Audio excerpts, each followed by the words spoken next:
Good day, everyone. How are you today? I am Teacher Kinray, your teacher in Grade 12 Creative Writing, Quarter 2, Module 2, Lesson 1. Now, are you ready to see and explore the creative work in literary and or socio-political context? Join me as I welcome you to the world of creative work in literary. Our adventure today will lead us learn to situate a creative work in socio-political context. Before we start our lesson, make sure to have with you your learning materials. Module 2, Quarter 2, Creative Writing. Pen and sheets of paper. Let us jumpstart our journey with this activity. Directions. To measure your knowledge of the concepts that will be developed throughout our lesson, answer the following questions. Write only the letter of your answer in the sheet of paper. I will give you 10 seconds to answer each question.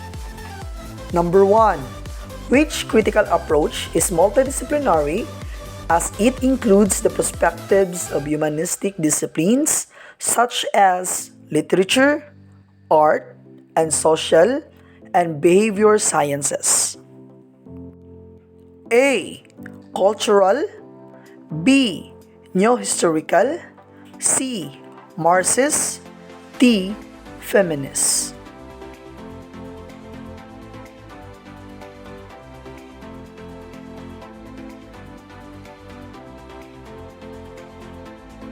If your answer is letter C, Marxist, you are correct. Number 2.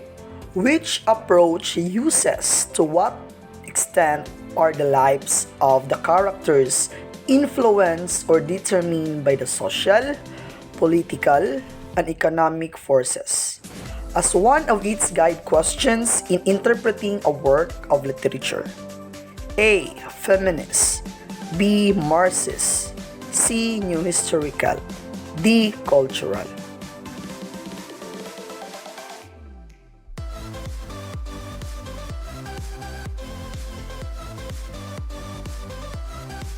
If your answer is letter D, cultural, you are awesome.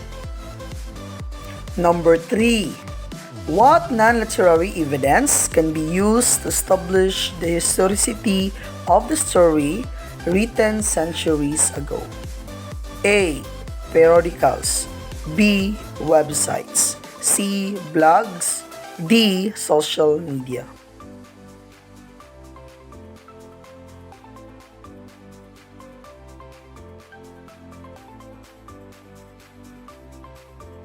If your answer is letter A, periodicals, you are brilliant.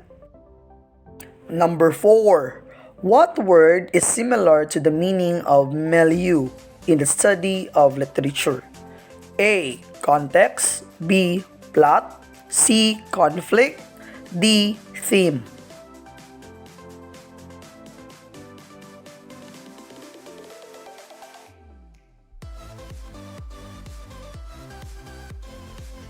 If your answer is letter A, context, you are correct. Number 5.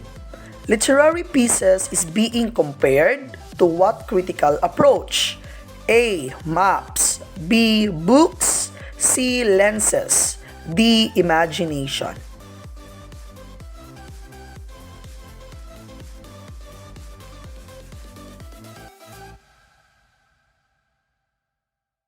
If your answer is letter C, lenses, you got it right. Did you all get the correct answers? If yes, you are excellent. To understand the creative work in the literary and or socio-political context, let us study these concepts. I want you to focus, read, and listen carefully to the discussions. By now, you must have learned that literature is multidimensional as it encompasses many aspects of society, such as its culture, beliefs, and ideology. This is so because its creator, writer, and author, the creative person, writes from specific experiences and contexts. It has been emphasized by our previous lessons that appreciating a creative work, most especially works of literature, entails a skill that may be developed through repeated experience and constant practice. Moreover, this regular savoring of the beauty of literary works can be taken to another level when you want to partake in the enlightening critical conversations among your teachers and fellow students about works of literature, especially the ones that tackle issues found in your society. To develop this skill, you must learn a few critical approaches that you can use to interpret literature. Some of these have been used in our previous analysis on poetry, fiction, and drama or play. These are the critical approaches in analyzing literary pieces. Cultural studies. It is a multidisciplinary approach which includes the perspectives of humanistic disciplines such as literature and art, and the social and behavioral sciences such as anthropology, economics, and psychology. Literary pieces that can be studied using cultural studies include the following. First, Blue Blood of the Big Astana by Ibrahim Jubaira. Second, Surveyors of the Linguasan Mars by Antonio Enriquez. Third, We Filipinos Are Mild Drinkers by Alejandro Roses. The second critical approach in analyzing literary pieces is new historical perspectives. It is an approach in studying literature which provides a context or background information on how literary works were perceived in their time. This approach also shows how literary works reflect ideas and attitudes of the time in which they were written. Literary pieces that can be studied using new historical perspectives include the following. First, Sambuangan, The Call of War by Antonio R. Enriquez. Second, Spots on Their Wings by Antonio R. Enriquez. Third, Cave and Shadows by Nick Joaquin. The third critical approach in analyzing literary pieces is Marxist perspective. It is an approach that examines literature for its reflections of how dominant elites exploit subordinate groups, how people become alienated from each other, and how middle-class values lead to the control and suppression of the working classes.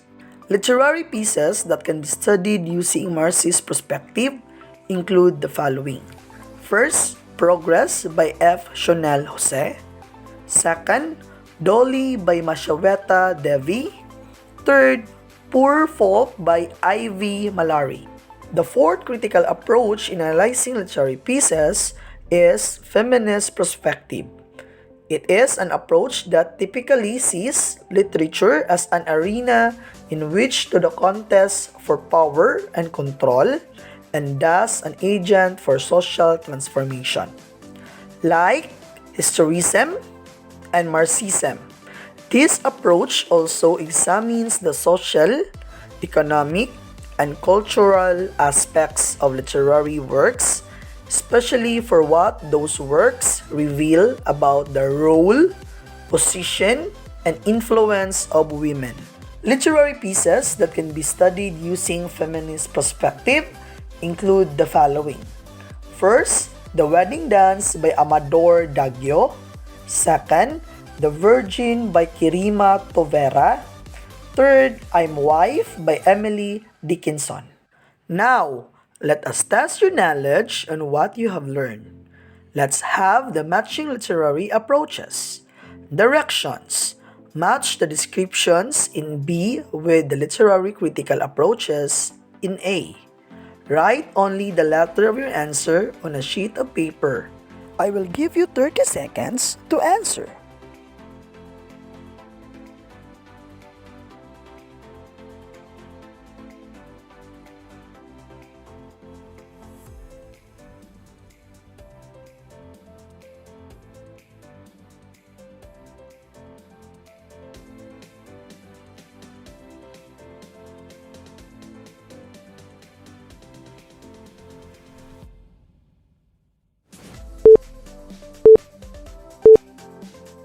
Let us check your answers. Number 1. This approach breaches the traditional understanding of the terms like teaching, learning, text, author, among others. In the process, drawing the limits that formerly separated them. If your answer is letter B, cultural, you got it right. Number 2. This theory considers every literary work as a product of its time and its world. If your answer is letter A, historical, you are right. Now, let us refresh our memory. Remember, we have 4 common critical approaches in analyzing literary pieces. First, cultural studies. Second, new historical perspectives. Third, Marxist perspective. Fourth, feminist perspective. To further deepen your understanding in our lesson, do this test. Directions. Read the excerpt of the short story entitled Dolly by Mashaweta Devi and identify the cultural, historical, Marxist, and feminist context found in it. Write your answer on a sheet of paper. I will give you 3 minutes to answer.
Time is up!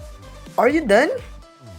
Did you found the different contexts used in the short story?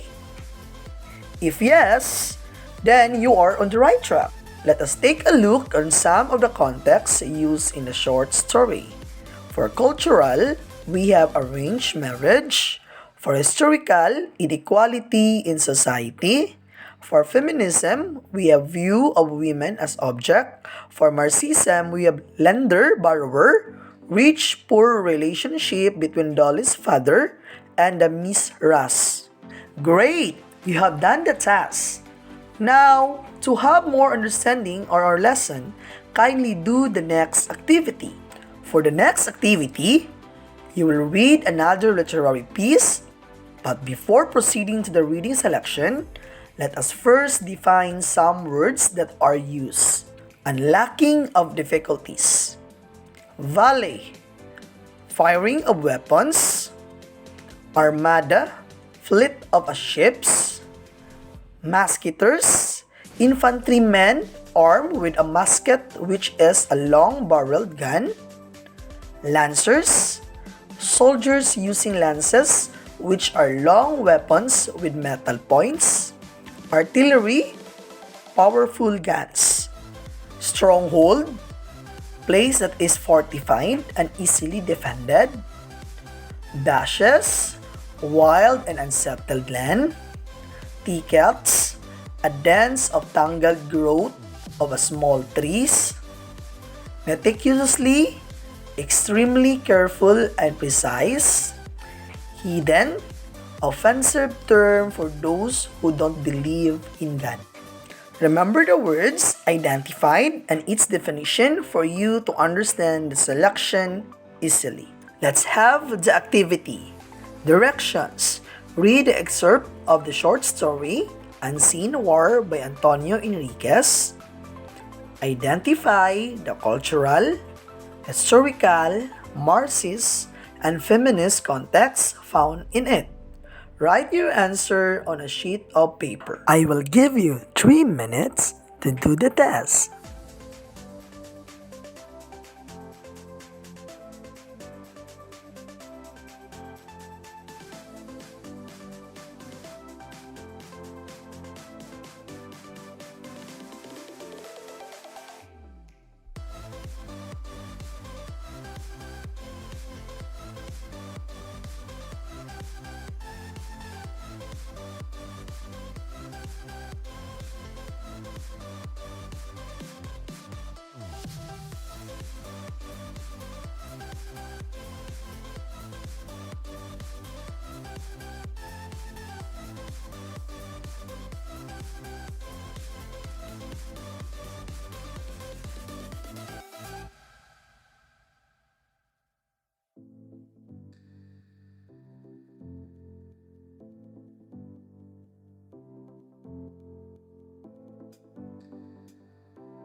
Time is up!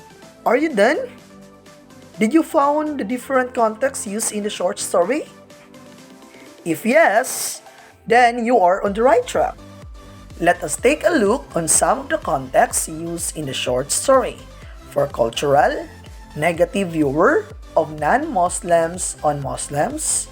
For historical, conflicts between the Spanish and the Filipino natives during the Spanish conquest. No feminism and Marxism found in the short story. Good job! You have done the task. To test more your understanding on our lesson, answer the question. Write only the letter of your choice on a sheet of paper. I will give you 20 seconds to finish it. What cultural practice can be inferred from the following lines? About her wedding, she could not recall much because she had been very small at the time. She was sent to live with her husband when her body blossomed. A. Poverty. B. Fixed marriage. C. Education. D. Prostitution.